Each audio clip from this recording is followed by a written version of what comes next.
Hello, everyone, and welcome to another show with On Location with RNG. I am the R in RNG. My name is Rekha, and we are here today at the Monolith talking to Austin Webb. How are you doing today? I am great. How are you doing today? I'm doing great, thank you. So today we're going to be getting a private tour of the Monolith Brewery. Do you guys consider yourselves a microbrewery? We are considered to be a microbrewery, yes. Okay. Can you tell us a little bit about that? You betcha. Well, first of all, this tour is available Saturdays at 2:30 p.m. and you can sign up for this yourself. So feel free to use this as a sneak peek, and we'll have a link, I'm sure, somewhere that you guys can follow to sign up for this yourselves. So first of all, the company is owned by Greg Zeschuk, and Greg is here every day. He's our boss. Greg originally was a family physician. And when he finished medical school, him and his business partner were trying to start a software program to train medical students. And they scrapped that, started building video games. And Greg and his business partner founded BioWare, which is a very successful video game company here in Edmonton. They sold this company in the 2000s. And when the company was sold, Greg moved down to Austin, Texas, and he was building video games down there. And that's when Greg really started getting into craft beer. He loved it so much, he started a TV show called Beer Diaries, and they interviewed brewer owners and brewers, and that show was on PBS in the United States for a while. Greg actually started traveling a little bit after that, and he got to drink spontaneously fermented beers and was like, okay, this is what I want to do in Edmonton. And so it's kind of like why we're in the city of Edmonton, is where Greg's from, and he really wanted to be in the Ritchie market. So a big part of that was, first of all, our other location, which we refer to as like the Market Brewery. The Market Brewery is located inside of our restaurant, Biera, and Biera is casual fine dining. Right now, Biera is one of the top 100 rated restaurants in Canada, and shout out to Davina and the team over there doing a great job. A little bit of information about Blind Enthusiasm Brewing Company. Here at the Monolith, we are focused on doing mixed and spontaneous fermentation. We're going to talk about that stuff lots on the tour today. We also have our other brewery located a few blocks from here, 96 and 76 in the Ritchie Market. We have our restaurant, Biera, there. Biera is one of the top 100 rated restaurants in Canada right now, focused on casual fine dining. And inside of the Biera restaurant, we have another brewery that's doing ales, lagers, and barrel-aged beers. So between our two facilities, we have a really wide set of offerings, from clean beers fermented in stainless steel to spontaneous brewing's traditional technique from Belgium. Along with the restaurant, we have a food program here at the Monolith as well. So kind of a wide offering options. And yeah, we started this company, restaurant opened about 6 years and a few months ago in September. And yeah, the Monolith taproom here opened December 2021. We started brewing on site here December 2018. So kind of a short history of how we got here today. Nice, that's awesome. That's a good amount of time to really put your mark on Edmonton. And I feel like a lot of the beers are quite iconic. And even just the idea of a microbrewery in the first place has been huge, I think, in the bar industry and the hospitality industry. So even just getting, Edmonton having such access to something so unique as like a microbrewery is huge. You betcha. Some other things we'll touch on here would be Happy Beer Street. Up and down 99th Street here, there's 8 breweries, starting all the way south at Alley Cat. They've been around for 25 years. And the newest brewery would be, I guess, Long Roof. But we have breweries with their second locations on Happy Beer Street, like Odd Company. It's a growing community. I think one of the main things is it just makes it easier for people to walk around and see multiple different breweries and different approaches to brewing and food offerings and all that stuff. So we are happy to be here on Happy Beer Street. Awesome. And it's great because everything is so local. And I mean, that's our whole point, is that we just love local and we love to show our local businesses so much love. So just to get things straight, you guys have different microbreweries for each location. Is that including different sets of beers, or are they available at both locations? You betcha. So drinking wise, you should be able to get most of our offerings at both locations, including beer and the Monolith. Here at the Monolith, we're doing the mixed and spontaneous fermentation. So it means that there's multiple organisms in the beer, which for conventional brewing is something you really don't want. And so this is why we're keeping these two breweries separate. The Market Brewery is run by Rob Monk. Rob Monk's been in the industry for almost 20 years now. Worked all over Canada, very respected brewer, and he's got a team there, some young, eager brewers. And then here at the Monolith, Doug Chuknita is the head brewer, running the mixed and spontaneous program here. We got Nick and Ian on the brewing team as well. Yeah, making beer like consistently at a high quality is a lot of work. These guys are all working more than 40 hours a week. We're sending beer around the province for distribution. And our next steps here would be actually exporting beer to the United States and into Europe. So we do have a tremendous amount of beer around and ready to kind of take the next steps into international exports. Awesome. Amazing. Okay, so I believe we are going to be getting a little sneak peek here of the brewery. What is the first thing that we need before we get in there? So yeah, just a overall general request to respect the brewing equipment. This is a food production facility, so let's try and keep our hands to ourselves, especially with the oak barrels. We don't want to touch those. We're going to give you some booties. This is mostly a cleanliness thing. We just want to keep the back of the brewery clean and tidy. And yeah, if you have any questions, please feel free to ask, interrupt, put up your hand, throw a coaster at me, whatever you need to do. If you need me to speak up or slow down or elaborate, please feel free to do so. It's meant to be a very interactive tour. So yeah. Awesome. Awesome. Thank you so much. All right. Let me get my little booties on. Here we go. And we are just about ready to go. Perfect. Hurrah. All right. Let's head on in. All right, so here we are inside the facility right now. Austin, can you please tell us what we're looking at right now? Because these are giant, these look like just giant drums of something. You betcha. So, okay, first thing I'm gonna point out here is our little barrel cleaning area. So one thing that's really unique here at the Monolith is that we do ferment our beer in oak barrels for 1 to 4 years. We make the beer by blending multiple barrels into one finished product. And cleaning the barrels is really important because we're buying these barrels from wineries from all over the world: California, Spain, France, Italy, Argentina. And when these barrels arrive to the brewery, we want to get rid of black mold or other potential beer spoilers. So we're going to roll them onto this ramp and clean them with hot water and steam.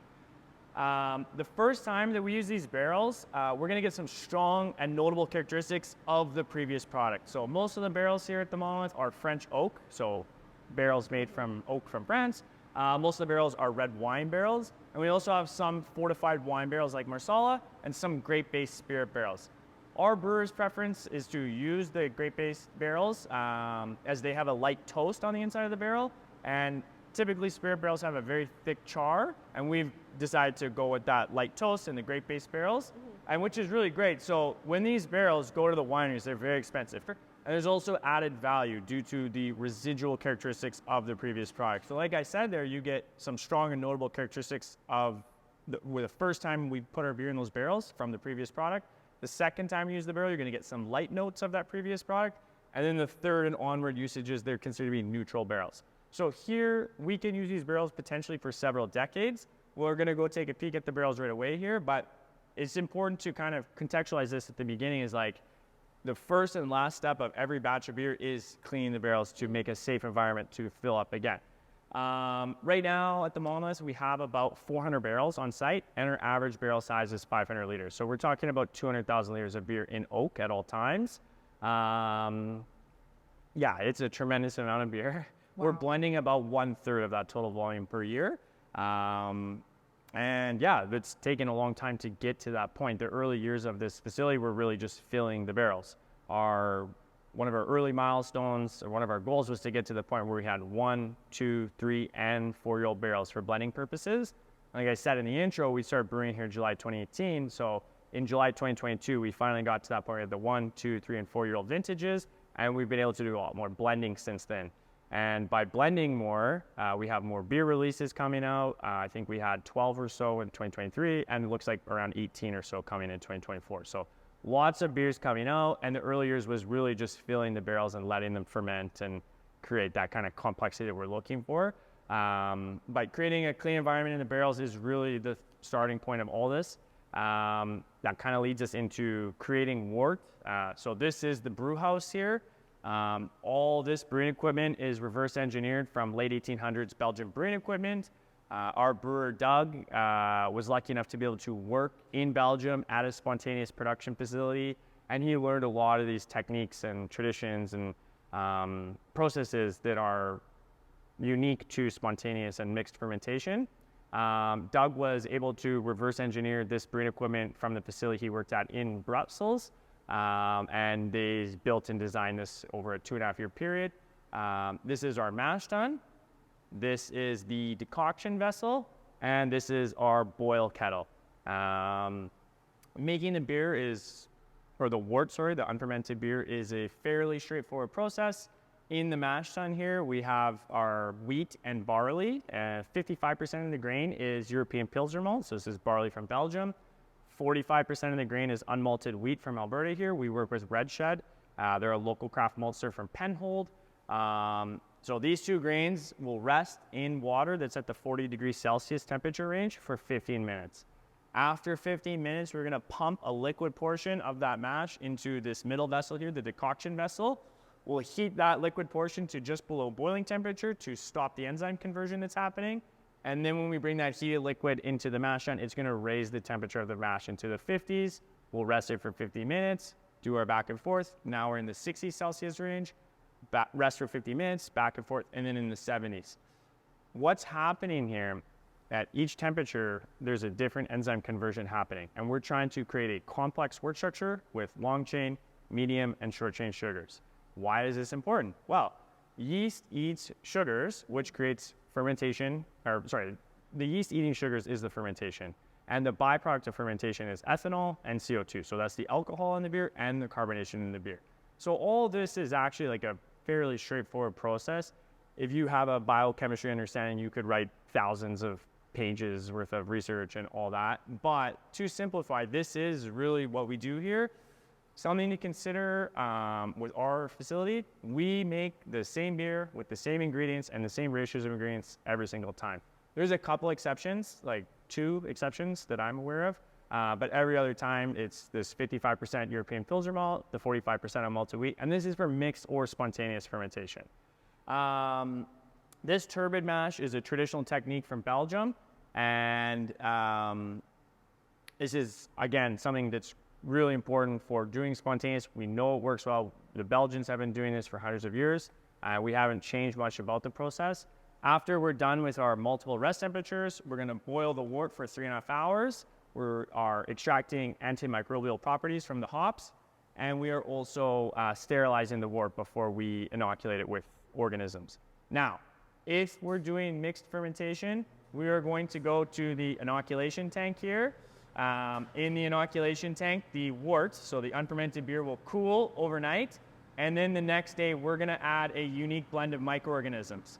We grow those microorganisms in our lab on the 3rd floor, and we know exactly what organisms are going into that specific batch of beer, and then it's going to go into the barrels for that 1 to 4 year mixed fermentation. If we're doing spontaneous fermentation, everything in the brew house has been the same. We have boiled the wort, and then we're going to go to this weird piping system on the wall here, and that's going to lead us up to the 3rd floor where we can open the windows for a spontaneous inoculation.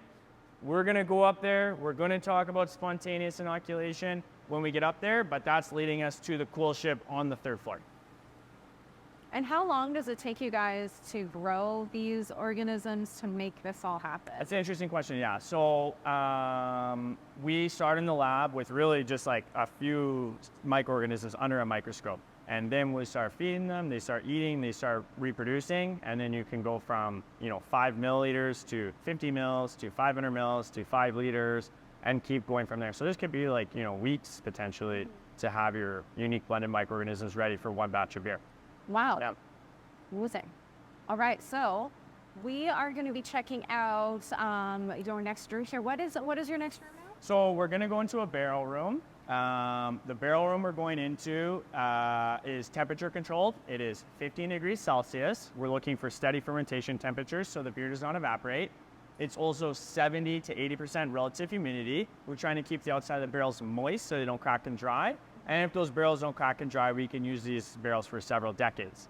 Like I said before, Each barrel room has about 100 barrels. Average barrel size is around 500 liters. So we're talking about 200,000 liters of beer in oak barrels at all times. When you go in there, you're gonna see some numbers and stuff on the barrels. You'll see the batch number on the left hand. You'll see the fill date on the right hand side, and then you'll see an M for mixed fermentation or an S for spontaneous. And it's a way that we can identify when these barrels were filled, with what batch, and whether they're mixed or spontaneous. You'll also see a nail in the front of the barrel, and we will pull the nail for sampling, tasting, or for test blending. We'll talk about test blending and whatnot in a little while. Cool. Is there a specific reason for each barrel room? Like, would these be like your first year barrels, second? Like you were mentioning earlier that you guys were looking at having a certain amount of barrels for each amount of time. Yeah. These are kind of where the logistics become a little interesting. So when we go in here, you'll see how tight of a space it can be. And yeah, we're just filling the barrels as they come, and we're stacking them into the rooms as they come. So you'd see like older dates kind of further towards the end and newer barrels towards this side. And then when we blend, you typically see like multiple vintages going into a blend. So there isn't really a way to organize these rooms for like ease of blending. It just kind of is what it is. And it can be a logistical nightmare at times. I believe it. Yeah. Awesome. How do you guys bring all those barrels forward? You betcha. So we would de-stack with an electric forklift and then hand cart on a pallet jack. Keep in mind, these barrels are on racks of 2. 1 liter of beer is about 1 kilo. So we're talking about 1,000 kilos of weight of beer, plus the weight of the barrels, plus the weight of the rack. And as a result, we do use an elevator to get up and down. These main 4 barrel rooms are mixed fermentation barrel rooms, and the second floor would be spontaneous fermentation barrel rooms. Okay, awesome. Well, I guess we'll go in and take a little sneak there. Okay, so as you can see here, this is a full barrel room, about 100 barrels in this room. Like we mentioned, 15 Celsius for steady fermentation temperatures. We're trying to keep the beer, avoiding the beer from evaporating. Keep in mind that oxygen is a beer spoiler, so the more oxygen that's in the barrel, the more likely it is to spoil. We want this to be as full as possible, and that's why we're going with that 15 Celsius with that steady fermentation temperatures. This room is also 70 to 80% relative humidity. We're trying to keep the outside of the barrels moist so they don't crack and dry, and if they don't crack and dry, we can use these barrels potentially for several decades. As you'll see here, we're looking at this barrels. The number on the left-hand side is the batch number. The number on the right-hand side is the fill date, and the M stands for mixed fermentation. Most of these barrels you're looking at in this room are 500-liter barrels, and you'll see here in the middle this little nail. That's how we pull that nail out, and then we can fill up a cup for sampling or fill up some kind of cylindrical glass vessel for test blending. If we're doing test blending, we would pull off an equivalent amount. So for a 500-liter barrel, we'll pull out 500 mils. For a smaller barrel, you pull out that equal amount, and then we'll do a little test blending in the lab. You can see the humidity coming off the ceiling there now, and that's kind of happening throughout the day. Obviously, a little bit more dry here in the winter as it is in the spring, summer.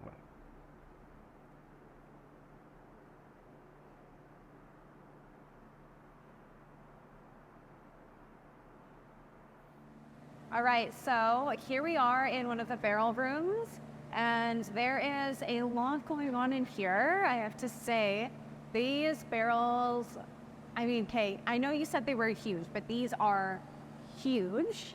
And they have a lot of different types of like writing on them.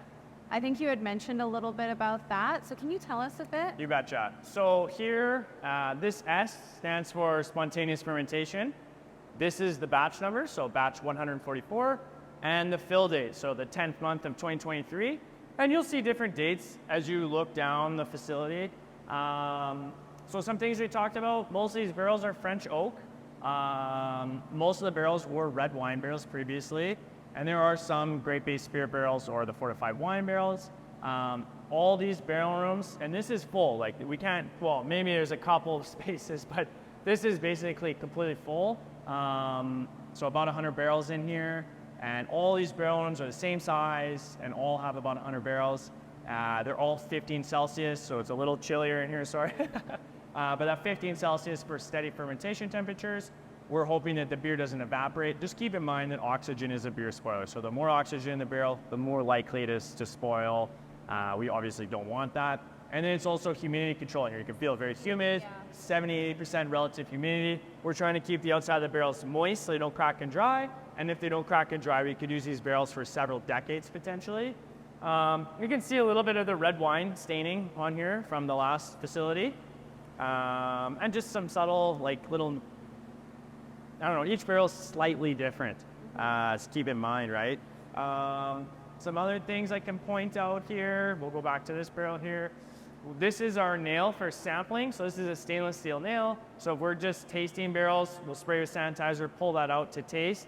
We have tasting notes on all 400 barrels on site, and we're always updating these tasting notes. And if we're doing test blending, then we can pull the nail out and we'll pull like 500 milliliters from a 500 liter barrel, and then we can mix those all together for test blending, and that's how we start making beers. So you literally tap the barrel and wow. Yeah. Wow. That's kind of crazy to think of. That must be really exciting. Do you guys have like a little ceremony or a little ritual? Well, no, like it's all business. Like this is like really like serious work, and it's like I know, like I understand what you're saying. It's so like, exciting. It is. I'm sure it was at the very beginning, but this is all business. Like I said, there is 400 barrels. You can only taste so many a day, like a few, because of the acidity, and you need to have a fresh palate. So they are taking it very seriously. When we do test blending, we do bring outside tasters. And so we have people from the wine industry, spirits industry, or other beer, but anybody trained in sensory analysis is welcome to come help with the test blending. Obviously, the more people, the better. We don't want to have any blind spots with the test blending. But yeah, when you're going around the brewery, it's very serious. You're taking notes, updating those notes, and we're trying to identify which barrels can be used for which blends as we go throughout the year. Okay, awesome. And I think you had mentioned earlier a little bit about the wine staining on the outside of the barrel there. So how do you guys decide which type of barrel you're going to use for like each beer? For a different beer, yeah. Exactly. So let's just keep in mind what we're talking about downstairs. We're really only brewing the one base wort. And that base wort's going into pretty much all these barrels. Like I said, there's like that one or two exceptions. But if we have cognac barrels, for an example, it's that same base wort going into the cognac barrels, and then it's going to really extract some of those unique cognac characteristics. They're more like savory leather tobacco notes. We had a beer that was fermented in our own cherry wine barrels. So that has some really strong notable cherry wine characteristics. But yeah, like I said, mostly just that same base going into build the barrels, and then we'll blend accordingly for what we're looking for in a finished product. Okay, awesome. So I think you had mentioned a little bit about kind of some of the lab work that goes into this as well. I am a little curious about that, which I think we're going to talk about a little later. But what does some of the ingredient look like? I think I had spoken to Austin a little bit about this beforehand, but I think you had shown us a little bit of the, was it the hop itself? Yeah, so we'll do aged whole leaf hops in a moment here. But one thing I'll just talk about specifically for the barrel room here, and we'll just have to over here, but these walls here are texturized. And so they texturize these walls to kind of like imitate the inside of a barrel. And so this allows the microorganisms to have a place to live, and they find a food source, and they can start eating and reproducing. And this is to help us grow a strong microflora in these barrel rooms. The longer you do this and the stronger your microflora becomes, the more consistency you can have in beers, and that's how you can kind of like develop like your own kind of like house culture or your own like unique kind of flavor profile or things like that. So it's quite literally like built right into the wall. Yeah. This isn't just like a room. This is almost like a biome of community. Its own. Yeah. Okay. Exactly. Yeah, we're trying to create a strong microflora for our barrel rooms. Wow. Yeah. Wow. There's a lot of thought going into this, that's for sure. Very much so. Yeah. Custom built building for mixed and spontaneous fermentation. That's our relative humidity control there. Happens throughout the day. Like I said, 70-80% relative humidity. Just trying to keep the outside of the barrels moist so they don't crack and dry. And yeah, very, very straightforward process, something that's happening throughout the day.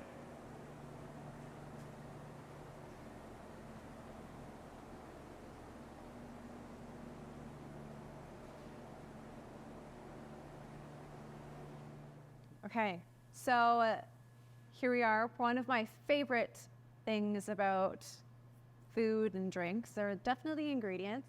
So we get to check that out today with Austin here. So what are we looking at?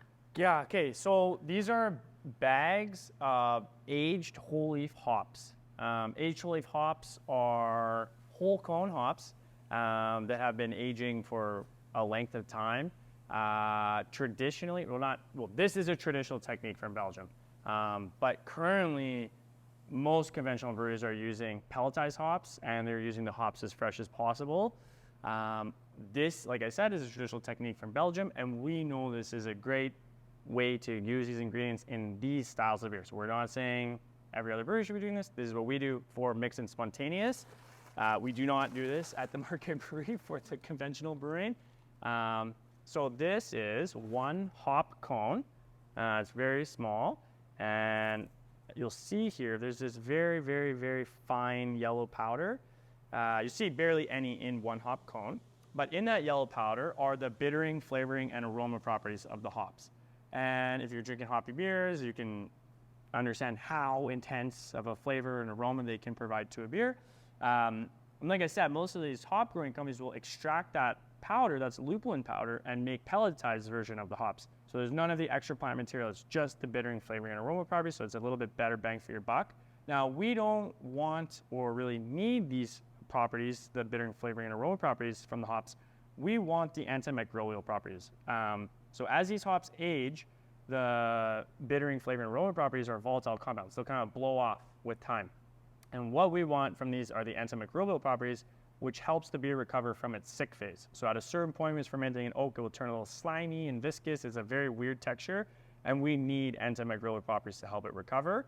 Like I said, we don't really need those bittering, flavoring, and aroma properties because we're getting that from our microorganisms from mixed or spontaneous fermentation. This bag here, we just opened about a year ago, so it's still aging. The aging hops have a very cheesy smell, and you want to age them past the cheesy smell. This bag that we're working on right now, these are 2014 and 2016 Tettnang, so those are German hops. And yeah, we're using 7.5 kilograms of aged whole leaf hops in each batch of beer.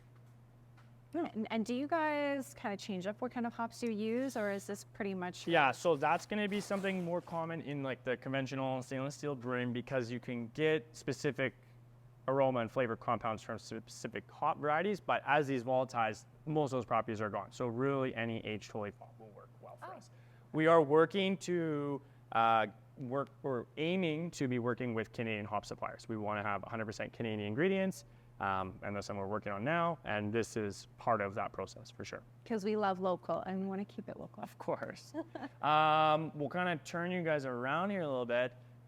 This is our ingredient storage from both of the breweries. So this would be the Market Brewery. This is Rob's Grains here. And then on the left-hand side, there's the European Pilsner malt. So that's the barley from Belgium. And then those red bags there, those from Red Shed. Like I said, with Red Shed, we're doing the unmalted wheat. We get 10 tons a year from Red Shed. It's clean, size sorted, and bagged.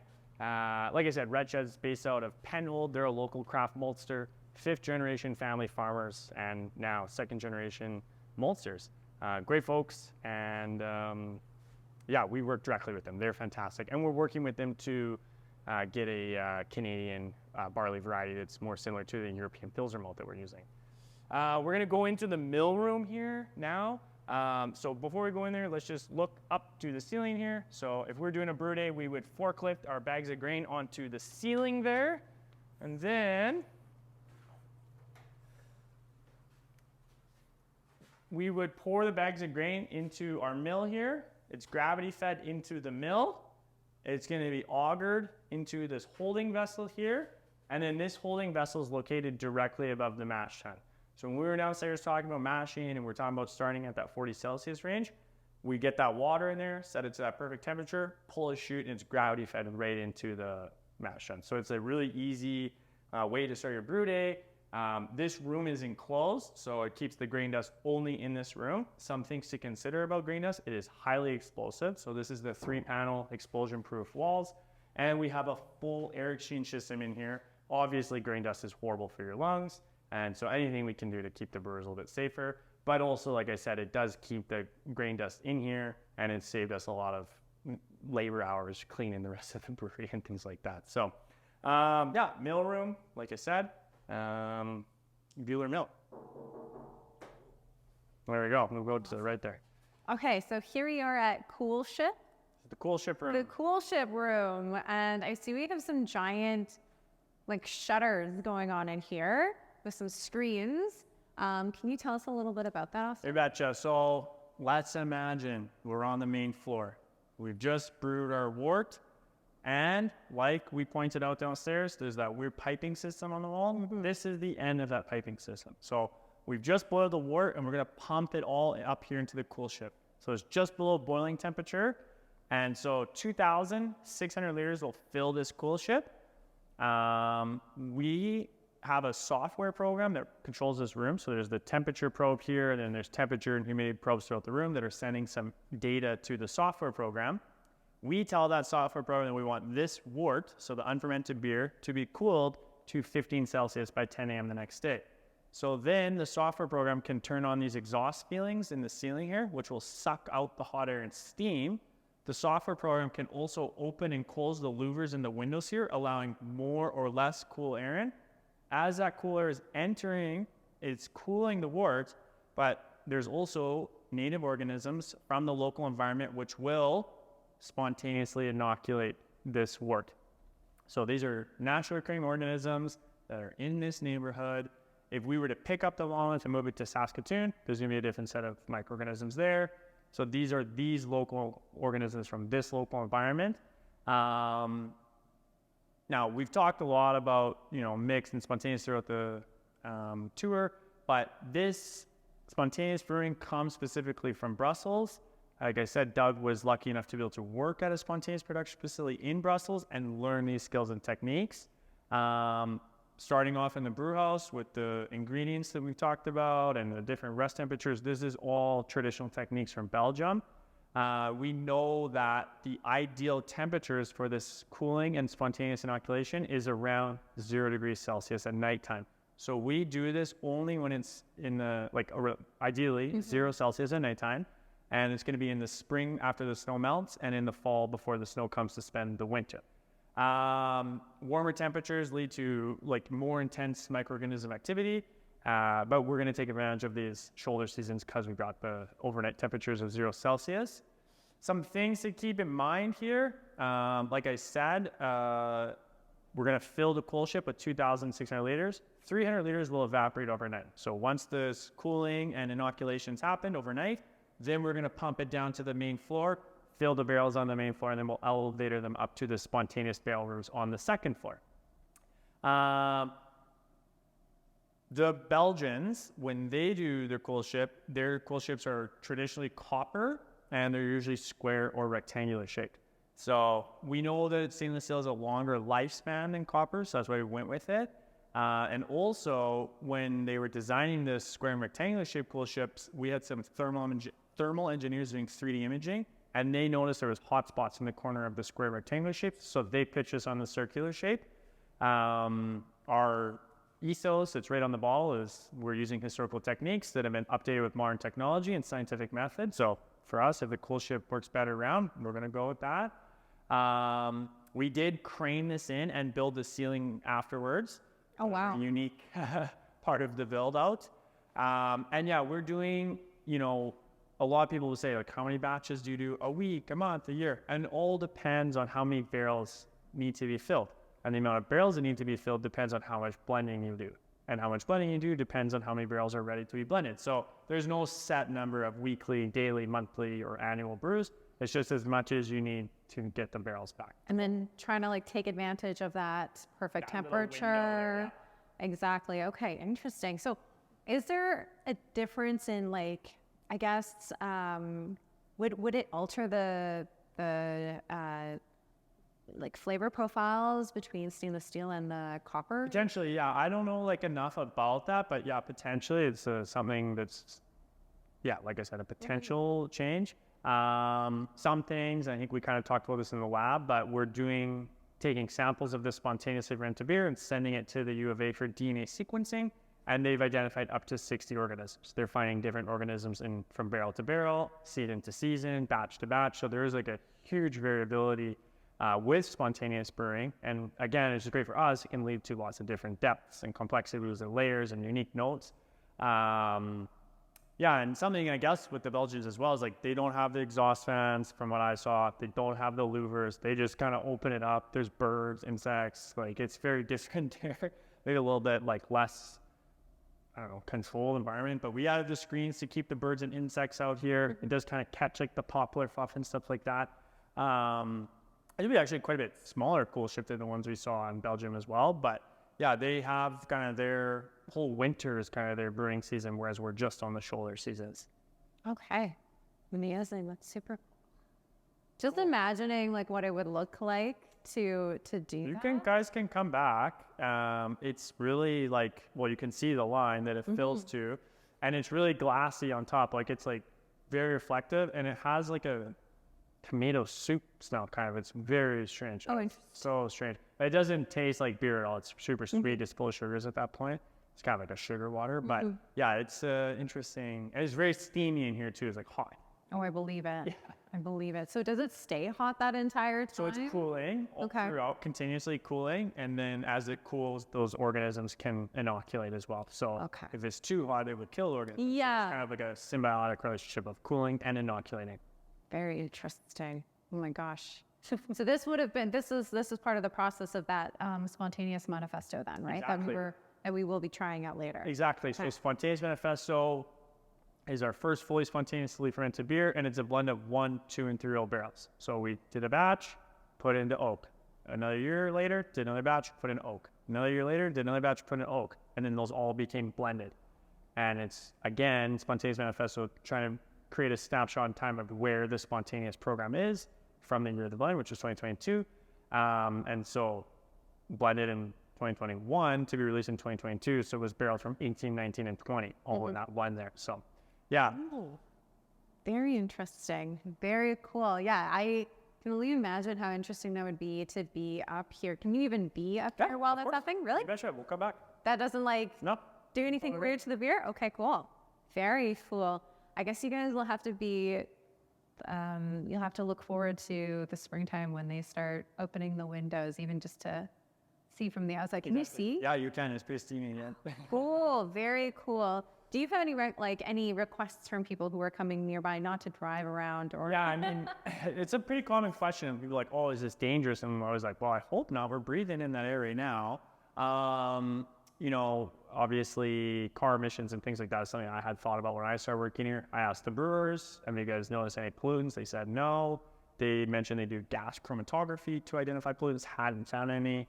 But yeah, it does seem like a possibility. Where it's like, please don't drive near the brewery during but this like time. we are on the 3rd floor. We're up high. There's lots of breeze, kind of, you know, typically the west winds. So yeah, seemingly no issues so far. Very cool. All right. We will be right back with our next spice. Okay, and now here we are at one of my favorite parts, the laboratory. Okay, Austin, can you tell us about the lab? You betcha. So this is the Patrick Steffes Brewing Laboratory. And shout out to Patrick Steffes. Play hockey with this guy 3 days a week. Gem. Also, Patrick Steffes helped us acquire all this lab equipment. Shall we go in? Yes.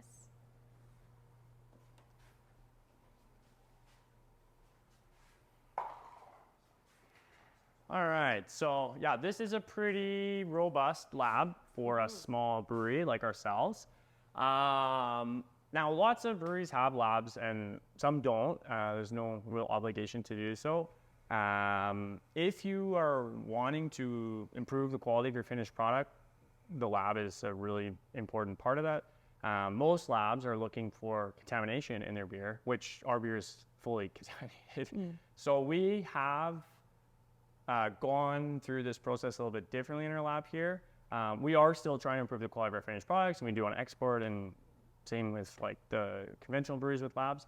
But we got about $1 million of funding from the federal government and from the U of A to do studies on the microbiological processes of mixed fermentation and the microbiological processes of spontaneous fermentation.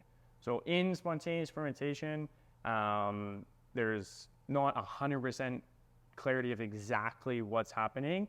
There's some romantic part of like the not knowing, and something to keep in mind, like the Belgians have been doing spontaneous predating the understanding of yeast or fermentation. So it was very magical for them. And so for us, conventional brewing science has told us everything. We know pretty much everything there is to make, or there is to know about making clean beer and avoiding contamination, all things like that. But for us, we really want to have a very clear idea of, so there's this length of sugar, and there's this yeast and this bacteria, which broke down that sugar or chain of sugar, which creates something that tastes like an apricot. Not that there's any apricots in there, but there's that chemical compound that has that apricot flavor. So the more understanding we can have with which organisms work together to create which flavors, we can have a better opportunity to recreate beers, or at least guide them in the direction we think we're going to get to. So this is something we're actively working on. It's a multi-year project. The lab here is run by Ben Brewery. He has a PhD in food fermentation science, and he's also a research associate at the U of A. A big part of this project is taking samples of the spontaneously fermented beer and sending it to the U of A for DNA sequencing. Through DNA sequencing, they've identified up to 60 different organisms in the spontaneous fermentation. They're noticing different organisms from barrel to barrel, batch to batch, season to season. So there's actually more questions to be answered still with all this. The idea, though, is that when we have some findings, we want to write a scientific paper, have it peer-reviewed and published, and have it open source to the entire industry. So if you wanted to start a spontaneous production facility, you'd have a lot more information at your disposal. That could potentially lead us to the opportunity for us to present at brewing conferences or food fermentation conferences. And yeah, again, like an ongoing project that we're working on. Like I said, Ben's a research associate at the U of A, and that's been great for this partnership and the back and forth needed to do this type of research. Other things we do in the lab here, so we do test blending. So as an example, if we had identified 8 500-liter barrels that we want for a test blend, we'll pull off 500 mils of each barrel. And here, we'll just blend them all into one product, and then we'll taste them. We grow microorganisms for mixed fermentation. We measure acidity in the beer through ABV we measure acidity through pH and total titratable acidity. We measure ABV in the beers. We do sensory analysis. Lots of stuff's happening in the lab here. And this is a critical part of this kind of the future of our business. We do want to have a very clear understanding of exactly what's happening in our beers. Awesome. That's amazing. How often do you guys go through that process? Okay, so like test blending or? Yeah, test blending. So test blending is happening lots. So like we have 18 beers coming out this year at minimum. And so we did at least 18 test blends to get to 18 last year, but sometimes it's 2 or 3 or 4 go arounds on one blend to get there. And so one example, let's say, you're in charge of the blend, you're like, I want to have an apricot flavor and a medium acidity level. We're going to find the barrels around the brewery that have the apricot flavor for you. Maybe there's 20. This is an example. Maybe you get to taste 20 barrels. You're like, oh, good. Took the 10 you like the most, or the 8 or whatever. Then we'll come up here and do the test blend, and then other people will taste them. We're like, okay, we taste apricot, but it has a high acidity level. So now we're going to have to take out that most acidic barrel, replace it with something less acidic, and then test blend again, and then hopefully hit that medium acidity level and that apricot flavor that you were looking for. That's a very, simplified example of that, but yeah, it can take multiple goes. And then sometimes, like, this is like, for me, like the craziest part, it's like you have these 2 different barrels you're tasting, you're like, wow, those are so good. They must be like amazing together. And then sometimes they're like contrasting. Sometimes they complement when you don't think they're going to. So yeah, luckily Doug worked in Belgium and learned blending from the Belgians, because for me, like, I'm a trained brewer and I've worked as a brewer, and this blending thing is like way over my head. It is quite magical, I have to say. Mm-hmm. It is really a unique skill set that they have to be able to kind of lead the barrels to a finished product, I guess. And for me, it's like the patience. Like, I'll taste these barrels, I'm like, this is incredible. Like, we got to get this in a blend. They're like, it'll be better in a couple months. It's always better when they tell me. So time is critical, patience is critical, and having, like a team of people to come in and taste that aren't just people who work here is an important part of the blending process. Totally. And really, like, actually to further like emphasize, like, we make beer by blending. Like we talked about making wort downstairs, and we've talked about fermenting in oak, but the beer is made by blending multiple barrels. It's not a beer with a name, a flavor description, and alcohol content until multiple barrels have been blended together. So this is how we make beer, is through blending. Amazing. So how often do you guys come up with something new like that? How long does that typically take? Because you said time is pretty important. Yeah, I think it's just always ongoing. I know these guys are already starting to plan beers for 2025. So as they're tasting, you start like having to be like, oh, that one, whatever. And there's lots of different approaches to the blending because we have fruited beers. So for example, with the fruited beers, like we're looking for a blend that's going to best showcase the fruit. That's not going to be our most complex and depth barrels because we can showcase those without fruit. The fruit's going to kind of hide a lot of those unique qualities. And same with the dry hop blend. If we're trying to showcase the dry hopping, again, you might not necessarily throw in your most complex barrels because a lot of that could get covered by the dry hop. So it's always thinking about, okay, like, is this a straight blend? Are we trying to showcase the unique barrels? Are we trying to showcase fruit? Are we trying to showcase dry hop? And there's a lot of different possibilities, but it's just a 24/7 constantly. You always have to be thinking about what beer can come and which blend can lead you to that beer. Amazing. Do you guys find that while you're going through all of this, that maybe it kind of veers off in a totally different creative direction? For sure, yeah. I mean, that's something that happens, I think, regularly. You like have this idea of these barrels might go well together. Wait a few months, and they're completely different. You're like, oh, okay, well, those ones I had earmarked are going over here now. And yeah, it's a logistical nightmare at times, I'm sure, for these brewers. But they seem to be like so motivated to really like find those blends and lead these beers towards finished products. Oh yeah, definitely. I mean, like the innovation behind it all and the process to get there, I can only imagine. Was there like a specific beer that you can remember that was just like... Yeah, like for me, and this is a beer like, so Doug is the head brewer here, and Doug is leading the team here. And Nar, or Ian, is the lead brewer now, and Ian's been working here since the brewery opened. He had zero beer experience at the time. And his first blend that he led on his own, and that's not saying he had never helped with these blends, but the first one when they were like, you are leading this blend, was our beer called Sojourn in Sicily. Sojourn in Sicily was fermented in Marsala barrels for 20 months. Marsala is a fortified red wine from Sicily.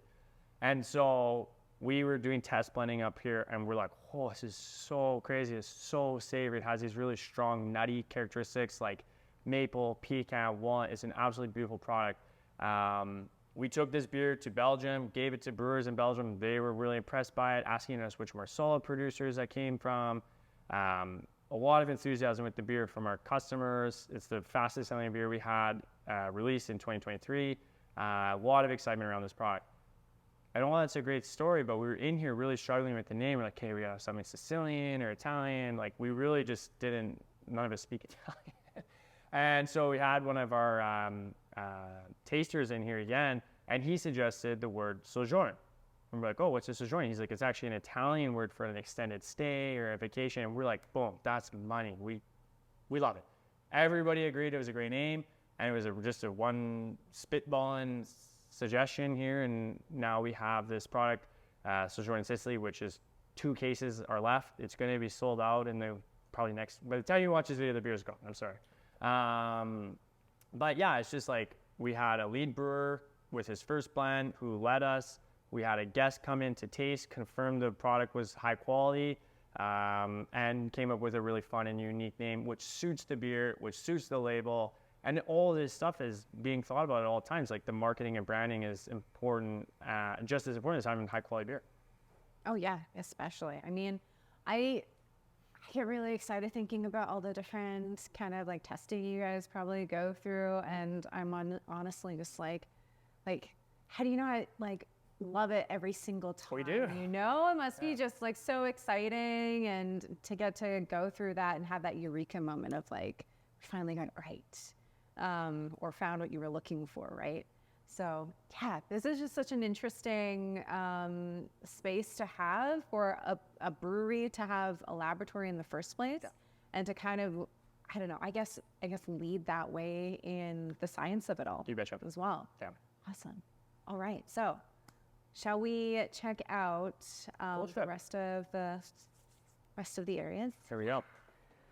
Okay, here we are in the Monolith's cellar. This is where they have all that gold happening. Okay, so can you tell us a little bit about what we're doing in here? You betcha. So let's just imagine we're on the main floor and we've blended multiple barrels together into our blending tank. And so the beer's ready for packaging, and we package right off the blending tank. So we will then add a liquid sugar to the blending tank. Some of that liquid sugar is going to end up in each bottle, and these organisms that are already in the beer will eat that liquid sugar, creating a secondary fermentation. Again, the byproducts of fermentation is ethanol and CO2. So there'll be a small increase in alcohol content. And because these bottles are sealed with a cap and a cork, the CO2 is forced into solution, which naturally carbonates the beer. So all the beers that are in cages here are going through a 6 to 12 month natural carbonation, or secondary fermentation, or bottle conditioning. It's all the same thing. So it's 1 to 4 years in oak barrels, and then blend, and then 6 to 12 months in these cages. And then we'll label the beers after the cages. Everything in cage is horizontal, and everything that are in these boxes are available for sale. And they're still horizontal in the boxes. We're trying to keep these corks moist so they don't crack and dry. And if they don't crack and dry, these beers should last for several decades. We are writing a best before date of 10 years from the fill date right on the bottle. And we are so confident with that 10-year best before date that we are saving 500 bottles from each release. They're in the back left corner there. We've got 250 bottles coming out 5 years after the initial release, and 250 bottles coming out 10 years after the initial release. So we're very confident with that 10-year best before date. We know these are living products. If they're sold properly, they should continue to change and develop with time. This room is 15 Celsius, so it's the same secondary fermentation rate as the fermentation that happens in the oak barrels. There's a lot of beer up here right now. This room's completely maxed out. We do have a warehouse that we're building, should be opening in a few months, and this should alleviate some of the space crunch that we have in here. Yeah, anything else? No, I mean, like, I know you guys had mentioned that you have a limited supply left of your spontaneous manifesto. You betcha. And I can see the last 2 boxes right there. Yeah. Like there's nothing like really seeing the last little bit. Yeah. Until you're like actually in the cellar and you see the last little bit. You betcha. So I have to clarify, this is the Sojourn in Sicily. Okay. And this is the very last 2 cases of Sojourn in Sicily on the ground here behind you. These ones here, yeah, that's the last 2. Okay. So once those are gone, that beer's gone. We can't really make it again the exact same way. The Sad, that's been one of our best-selling beers. That was the one with like the story of the Sojourn. The the Marsala barrels, exactly. Okay, there we go. Yeah, and so like, there's a tremendous amount of beer here. Like, why would you be so sad about 2? We're like, well, we really like that one. It's so good. Yeah, I mean, like I've tried it before and it was delicious and just so different. Exactly. Something I don't think I've never had that kind of flavor profile before. So savoury. Yeah, exactly. And it kind of transported me. I had a few different ideas of what it kind of made me feel like, because it had that really nice like spice. It wasn't really like a heat, but it was like a gentle hug. Just absolutely delicious. So yeah, there's something about hearing there's limited supplies or limited quantity, and seeing that there's literally limited quantity. So, we all know I like to shop, and the shopper in me is getting a little antsy. Oh, so. jeez. Yes. All right. Well, if there's no other questions, we're going to go down to the tap room and drink some beers for the tasting. Awesome. Sounds good. Cheers. Okay. All right. Here we are now at the main tap room here at the Monolith. We're going to try out some of their more iconic dishes and a few of their amazing brews that we talked about earlier today. You betcha. Some details I will point out. We have a little peek into the barrel room. We actually went in there today. There's a patio just out the window there. We got Sea Change and Bent Stick across the street, 2 of our Happy Beer Street friends. A lot of people ask about why the tap room is so small. We've been around the brewery. It's completely full. There is no extra space. This is all we could set aside for this.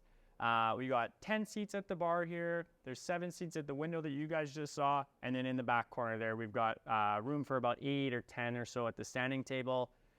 We have our beer kind of menu up on the wall here. like we have more beers than that, but we're just trying to showcase what's available for 100, 200, and 300 ml pours. Everything else that we've made, every beer we've made is available here in the tap room from the Monolith, and we always have some can options from Rob and his team at the Market Brewery for off-sale options, and we always got one light lager on draft.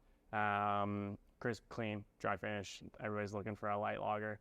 But we're really trying to showcase our products, and so we always have 6 featured bottles and 4 draft products, and those products we can serve to 1, 2, and 300 mils, and then all of our other beers will serve you full bottles. A lot of people aren't used to ordering full bottles of beer, but we're here to kind of help change that mindset and normalize getting 750 mils of beer. Yeah, really nice space, lots of nice details, a little kitchen here, and we cook right back here during service, and you guys will get a little sneak peek of a snack here. I'm going to start you guys off with the Royal Cherry Raspberry.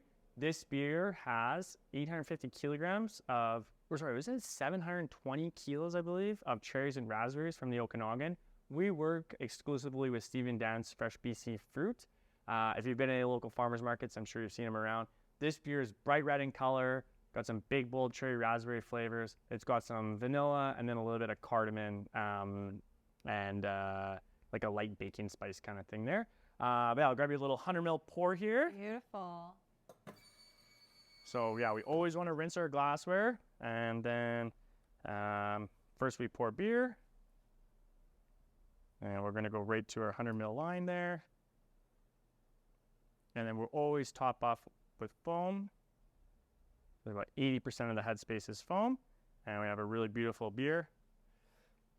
Gorgeous. So after our tours, we will do a guided tasting with 3 different products. So first off here for you, Royal Cherry Raspberry, like I said. Mentioned the large quantity of cherries and raspberries. 4 sensory analysis on beer. First of all, you taste with your eyes, so you will inspect the beer visually. Do it a little flyby for aromatics, then you can dive in a little bit deeper with your nose, and then you can go for a taste. Yeah, this is a beer that was kind of a summer patio banger, and which is kind of turned into like a Christmas beer with those like light baking spices. Yes. Very versatile beer. It's gonna be a medium acidity. We work with a 5-point acidity scale, so we have light, medium, high, and high, and we're just trying to stay consistent with that language so that, you know, the next time you come, you're like, oh, I had medium last time, but I'm looking for something more acidic or less acidic, and we can kind of work with that acidity scale. What are your thoughts? Oh, that's so good. That's like mouth-watering. It's just like so nice and bright, and like I could probably have this all summer long and just be so incredibly satisfied with this. I also really like that it has a bit of tartness to it. You betcha. So that's kind of, I feel like that's where a lot of the mouth-watering feel is coming from. It kind of feels like something I would love with a salad almost on a patio.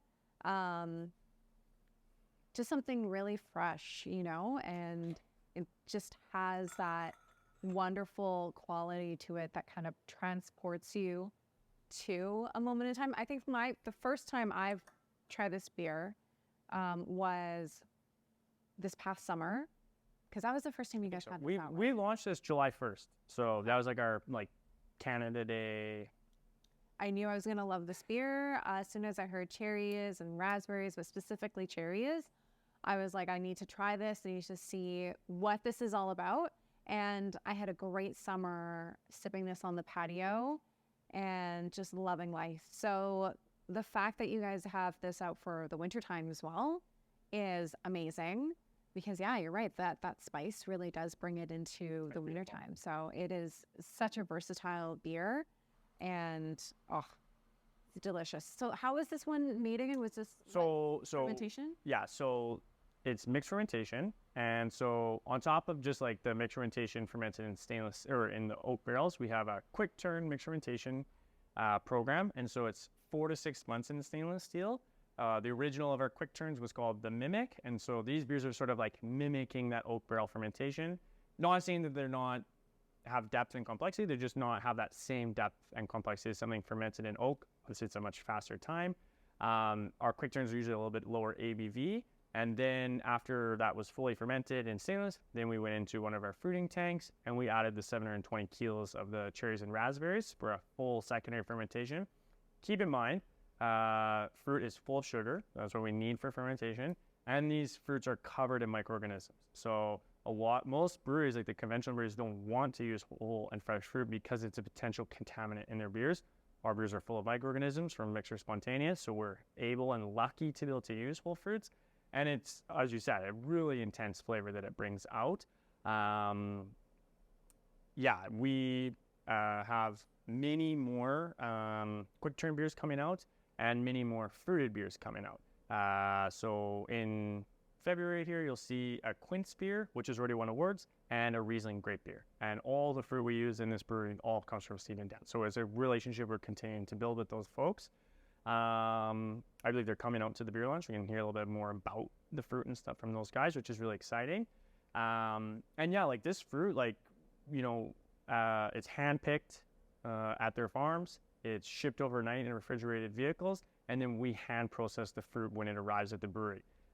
So the quince beer, for an example, we had a whole bunch of people helping out and cutting the quince in half. Riesling grapes, when they arrived, we ran them through a grape destemmer and crusher. The plums, we had 850 kilograms of plums show up a few weeks ago. We sliced them, pulled the stem and seed out. So it's a lot of work to work with whole fruit, but this is the end result. Oh, yes. And it is worth it. Absolutely worth it, in my opinion. Are you ready for another taster? Yes, I am. All righty. So as always, we want to rinse our glass for clean glassware. We are going into the Spontaneous Manifesto here. And so our first beer, that was a quick turn mixed fermentation with fruit. And so this is spontaneous fermentation. This is our first ever spontaneously fermented beer. This was released at our Barrel Festival. Barrel Fest happened in the Ritchie Park, September 23rd this year. Keep an eye out for Barrel Fest 2024. It's only barrel fermented and barrel aged beers. This was a big milestone for us to get this out. First fully spontaneously fermented beer made at the Monolith. It's a blend of 1, 2, and 3-year-old barrels, which are equal parts 1, 2, and 3-year-old barrels. They are mostly red wine barrels, or only red wine barrels, I guess. Here at the Monolith, cap and cork for everything. So take the cap off to protect the cork, and then everything's corked. It's in bottles. We're using champagne bottles. These bottles can handle 45 psi, which is what we need for that secondary fermentation in the bottle for the natural carbonation. We have the blend here right on the cork there. Everything's branded.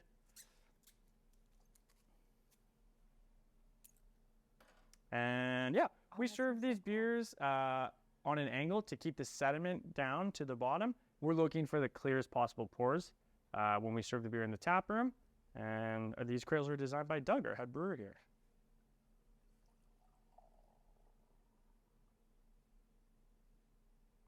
A little 100 ml pour there for you of the Spontaneous Manifesto. And so this beer, lots of white stone fruit notes like peach and apricot, lots of juicy citrus notes. There's some red wine fruitiness, and there's some notable tannins from the oak barrels. This Spontaneous Manifesto, we would consider this to be our quintessential spontaneous fermentation blend. So this is actually a series of beers, and each year there'll be a new Spontaneous Manifesto, so a different vintage of the same product. And each one of those vintages is trying to create a snapshot in time of where our spontaneous program is at the time of the blend. So this is very representative of where our spontaneous program was in 2022. We've been in the spontaneous programs already today. And these flavor profiles that you find in here are all encompassing of what we have found throughout the spontaneous program. Okay. Go ahead. All right, check that out. Check how beautiful that is. It looks like Christmas.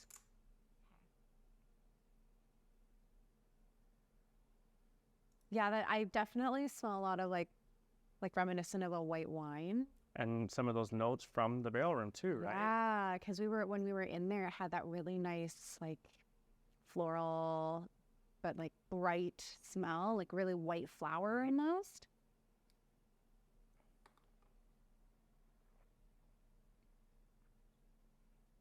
Oh, that is interesting.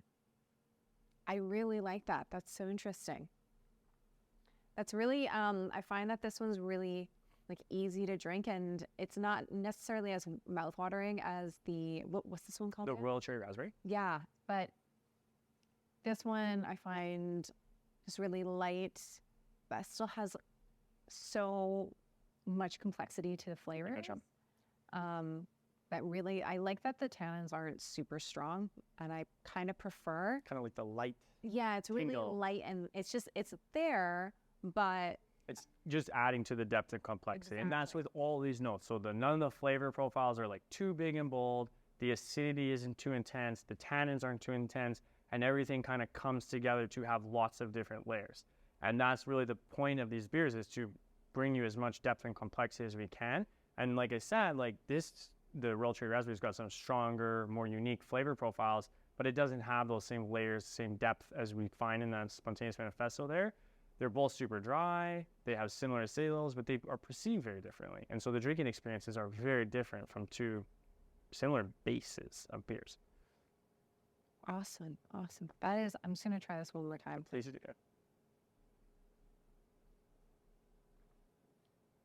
Oh, that is so good. That is so good. It's really hard not to just want to stay here and be like, this is it. This is it. I'm staying here all day.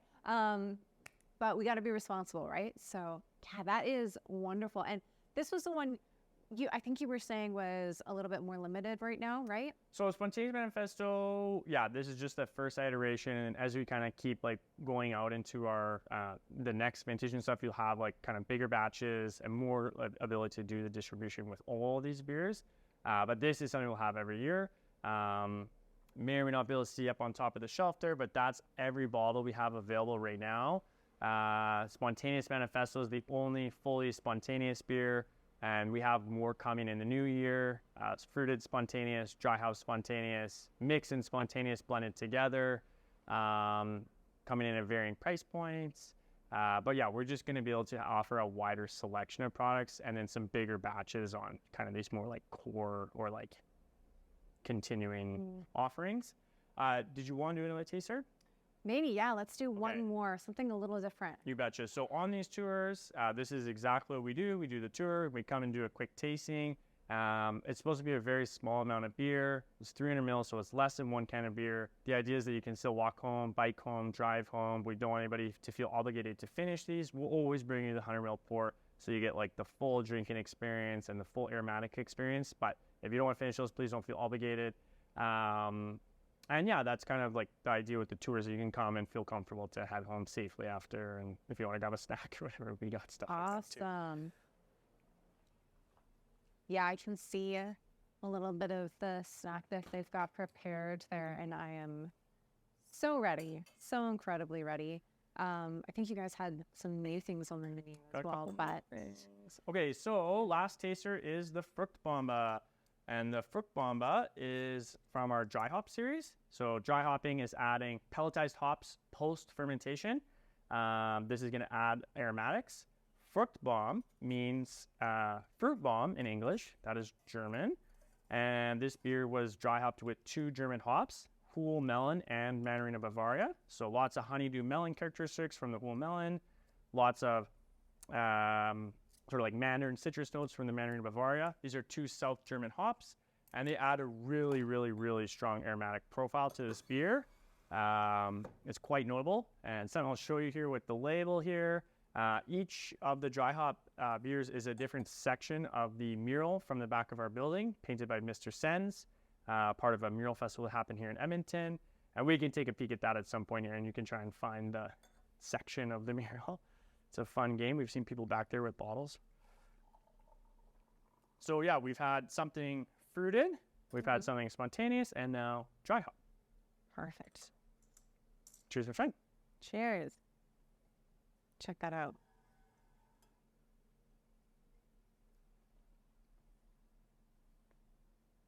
Okay.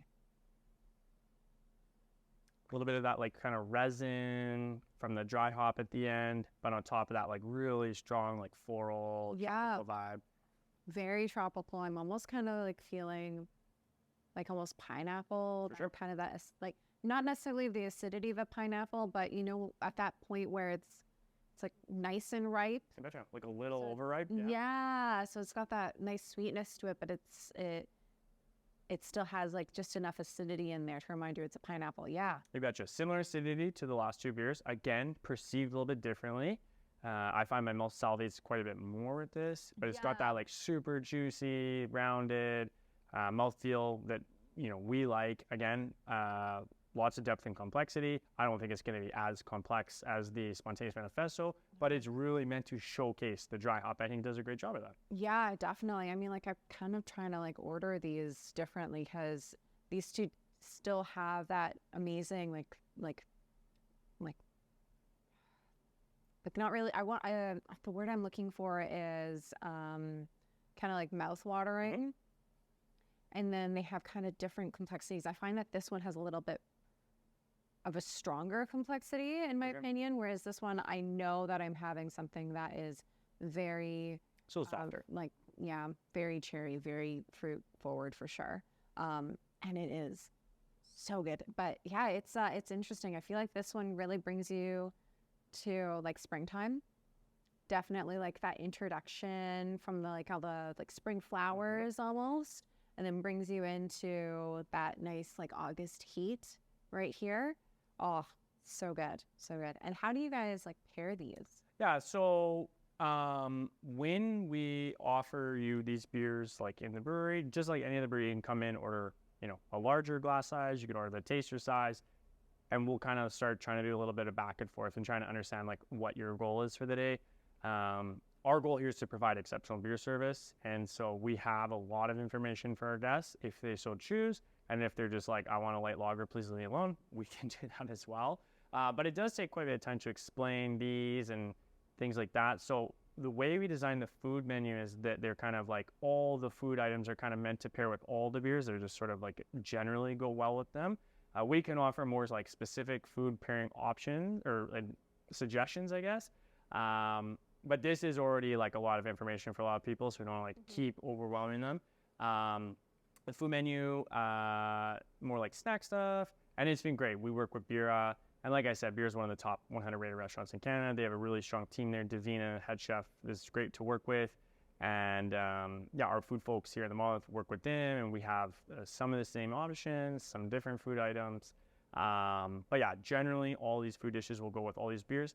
For most of our beer releases, we will have a specific food pairing for that day, like a one-day offering of like a dish that's specifically meant to go with that new dish. When this quince beer comes out in February, I believe we're doing quince fermented cabbage rolls. We've done many of these in the past. We actually have like some beer dinners coming up at Beer in the coming weeks, so more like entrees paired with dishes or with beers specifically. So and that's kind of the nice thing about having the kitchen here and having, you know, the beer restaurant. We can do a lot with food and things like that. These are food beers for sure. Anything cheese-wise, this acidity cuts through the fat. Same with like charcuterie, stuff like that. It can really bring out like more from the food, and it can complement or contrast. So you can do different styles of pairing. So yeah, it's a really complex beverage. A lot of versatility for pairings. Oh yes, definitely. Oh, I'm just gonna have another little sip here.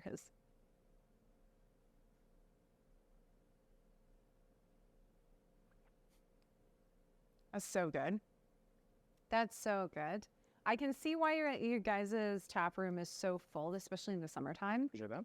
Because it's so easy to kind of just get interested in these beers, and like they're definitely much more unique than a lot of different beers on the market. They're just different. Like it's all. They're just different. They're just different. Here we are. Okay, I see.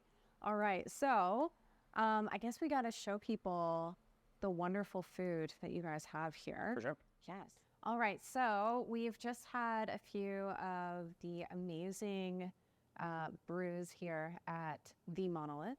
And now we're going to try a couple dishes that they have on their menu that are absolutely, definitely worth the visit alone. So here we have Shamir Kapadia. Hello. He's going to be talking to us a little bit about the dishes that he has prepared for us today. So can we check those out, please, and thank you. Absolutely, you can. Hey, I've got to you today the pierogi dip and the sourdough focaccia. Pierogi dip has recently made its return for the winter season, and it's been a strong contender on the menu. Like, lots of people are getting it, and lots of people are going through it. And the sourdough focaccia I'm showcasing today is all made in-house every single day by the great minds of the bakers over at Biera. And, you know, I try to do my best to let them know, like, this bread is phenomenal. Sometimes I'm a little overbearing with it, but, you know, it's important to let them know. So this stuff goes through a 1-day room temperature fermentation and then a fridge fermentation, and it is just divine. I'm just about to show you this this little C section here. It's pretty nice and flaky. It's got a nice little crisp top there to it. And yeah, this gets served up with some leek oil and some chai balsamic and a little bit of salt to season. It's really good. All the menus on our, or all the dishes on our menu, sorry, are made to match with any of the beers on our board here. So you can't really go wrong with ordering literally anything. Alrighty, 1 second here. Just gonna clean as we go.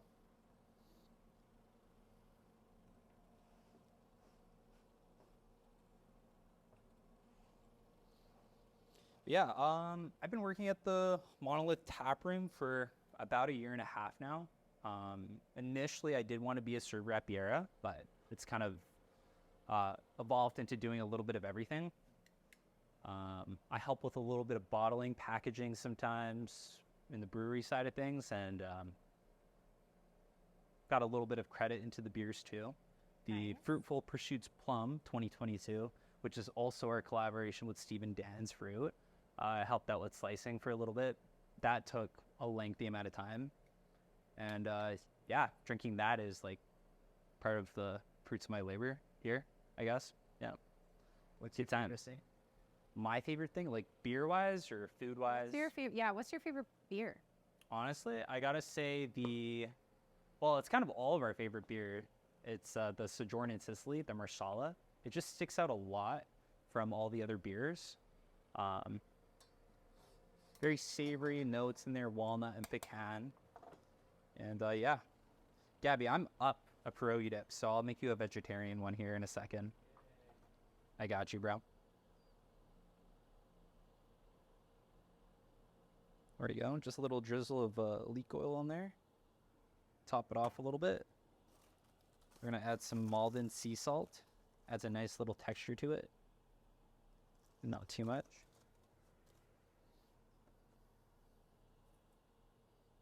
And then some crispy onions here. Go.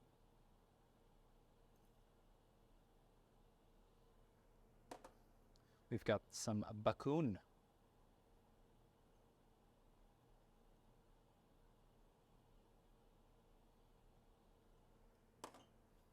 There we go. And some dill here to garnish.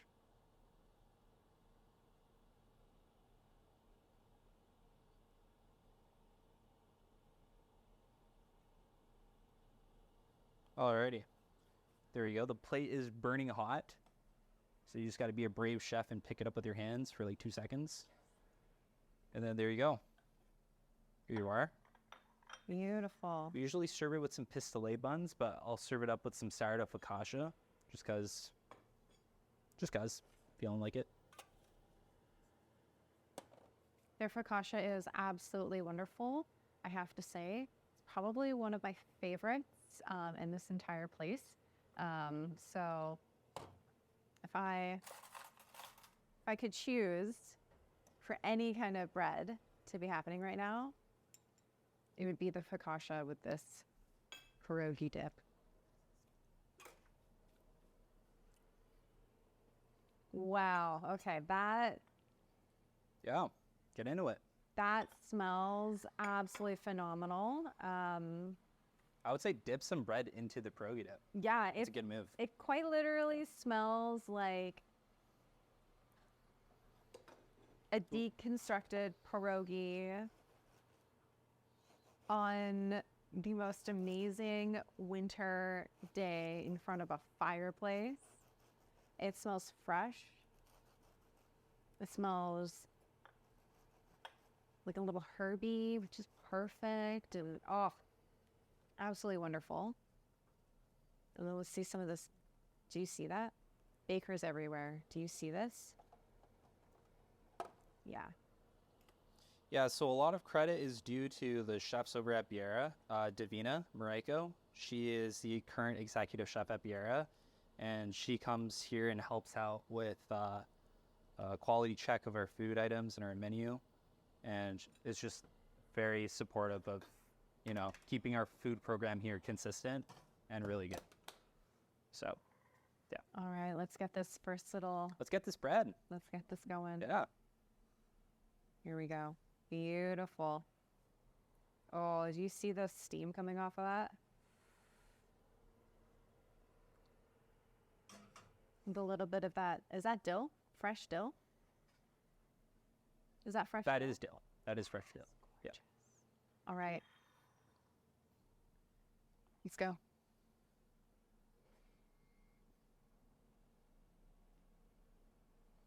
It's not bad, eh?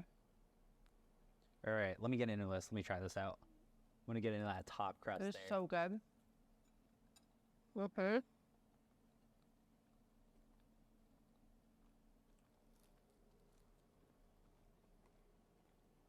That is so nice. The dill on that is delicious.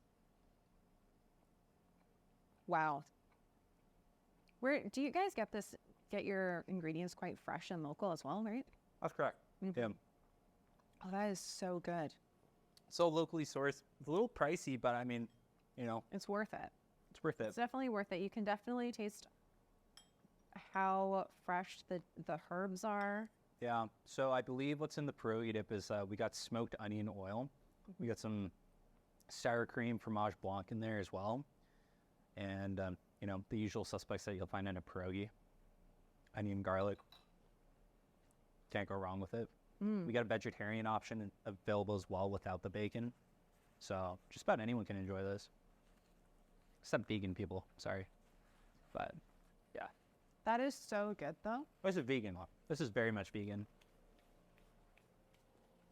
So tell me a little bit about this this balsamic that's pairing with it. Mm-hmm.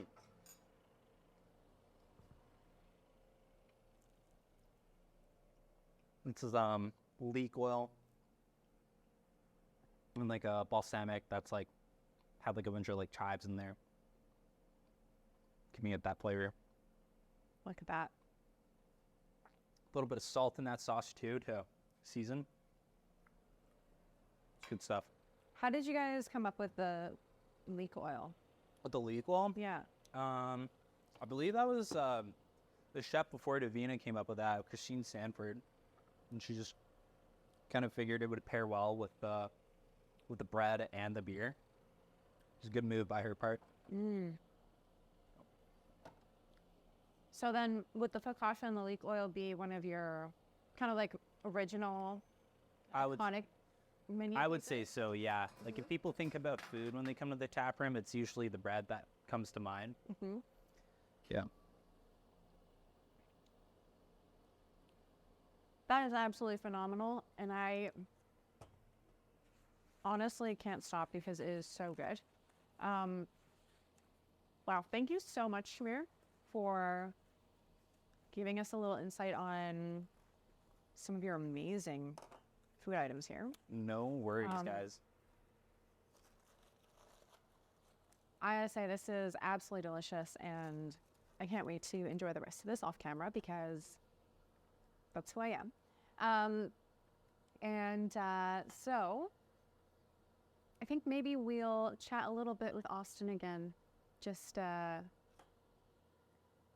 goodbye, everyone. Say thank you for joining us on our little journey and our little sneak peek behind the scenes at the Monolith.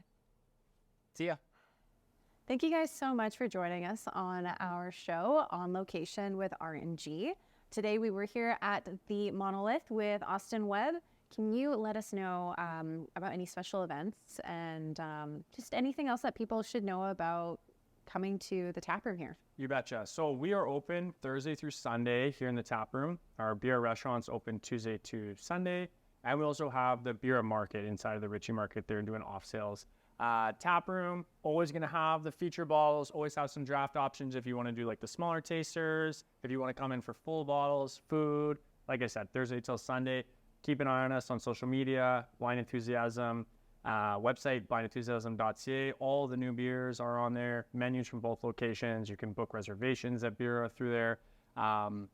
Here at the Monolith, we're doing at least one beer release this year, or one beer release a month for the rest of the year. And in some cases, there's two in 1 month. This February, we got the Riesling and Quince release. And like I said, just so many beers coming out this year. Mixed fermentation, spontaneous fermentation, dry hop mixed and spawn, fruited dry hop and spawn. We'll see more stuff with Steve and Dan's. We have, like I said, the food pairings when these beers come out.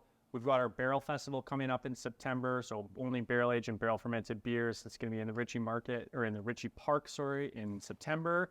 And yeah, lots of stuff. Like I said, you're going to have to follow on because we just have so much stuff between our 3 locations ultimately.